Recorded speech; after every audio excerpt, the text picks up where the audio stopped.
윤석열 당선인의 취임을 앞두고 부동산 시장 전반에 규제 완화에 대한 기대감이 높아져 있습니다. 전국 아파트 값도 하락세를 멈추는 등 집값이 다시 상승 기조를 보이고 있다는 분석도 나오고 있는데요.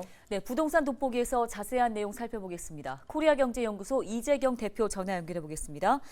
대표님, 먼저 주춤하던 집값이 다시 올라갈 것이란 얘기가 들려오는데요. 현재 부동산 시장 분위기 어떻게 보고 계십니까?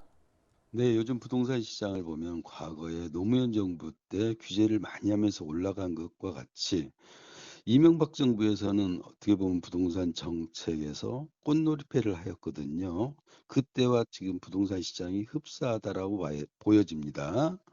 지금 부동산 시장에 풍부한 유동 자금과 규제 완화 기대 심리로 꿈틀대고 있습니다. 새 정부에서 규제의 대못을 얼마만큼 뺄지는 모르지만 지금 부동산을 사면은 상투라는 느낌이 듭니다.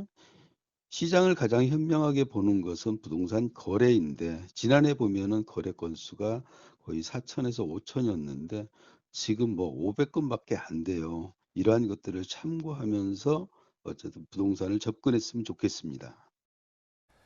네, 서울의 주요 재건축 단지가 분위기를 바꾼다는 분석입니다. 윤 당선인이 취임하고 본격적으로 부동산 정책을 펼치기 전까지 시장의 움직임은 어떻게 흘러갈 거라고 전망하십니까? 네, 부동산 시장은 늘 강남의 그 음마아파트 재건축을 필두로 움직였어요. 그런데 요즘은 보면은 일기 신도시가 많이 움직이더라고요. 혼집주께 새집다오가 이제 재건축인데 새집이 되면 당연하게 오르지요. 새 정부에서 부동산 규제를 얼마나 풀지 모르겠지만 현행법으로 보았을 때 부동산이 많이 오를 소재는 부족하다고 생각합니다. 15억 이상이면 융자도 안 해주죠. 2주택, 3주택이면 취득세, 양도세가 중과되지요.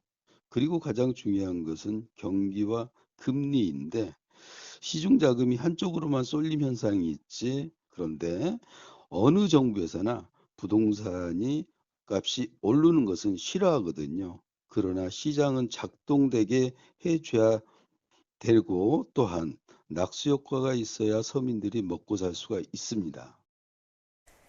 네, 임대차 얘기도 해보겠습니다. 서울의 경우에는 2월까지 거래된 전월세 거래량 중에 50%가 넘게 월세인 것으로 나타났는데요. 특히 오는 8월에 계약 갱신 청구권이 종료되면 전세난이 가중될지가 좀 관심이 모아집니다. 전세입자들을 위한 도움 말씀 주신다면 한 말씀 부탁드립니다. 지금 전세 제도는 전 세계에서 우리나라밖에 없지요. 그런데 4월에면은 비수기가 되기 때문에 전세대라는 저는 없을 걸로 봐져요. 임차 3법을 보면은 계약갱신 청구권, 전월세 상한제, 전세제도 신고제 이렇게 볼 수가 있는데 계약갱신 청구권은 2년 동안 세입자가 살 수 있었는데 지금은 4년까지 살 수 있는 법이거든요.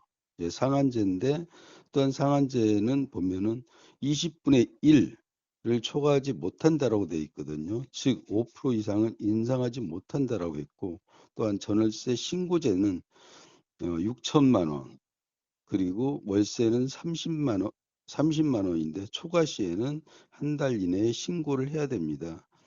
지금 보면은 임차법이 89년에 1차적으로 개정이 되거든요. 1년에서 2년까지 개정이 됐는데 그때도 논란은 많이 있었어요. 근데 지금 이제 4년제거든요.